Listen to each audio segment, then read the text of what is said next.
May relasyon ba kayo ng asawa ko? Relasyon? Relasyon. As in, relationship? Relasyon.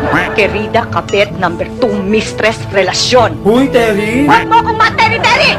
Ay, sorry. Sige, kung ayaw mo tawagin kitang Terry, Ses. Kerry yung Ses? Basta wala nga kaming relasyon ng asawa mo. Magkasosyo lang kami sa mango shake business namin. Huwag ka nang magmalinis, ha? Uy, di mo ka maniwala. Lagi mo akong inaagawan! Inaagawan? Ay ano, tignan mo, pinagtirahan ka namin ng asawa mo ng mango shake. Anong ginagawa mo? Online selling. Saan kayo nagpupunta? Sa supplier. Anong tawagan nyo? Dami mo naman tanong, Ses. Babe? Sweetheart? Honey? Letter B, sweetheart. Gusto mo paniwalaan kita? Diyos ko, tanong-tanong ka pa, di ka na naman pala maniniwala. Sige na, aminin ko na ako ng tawagan namin. Badiday at Toto. Happy? Gag!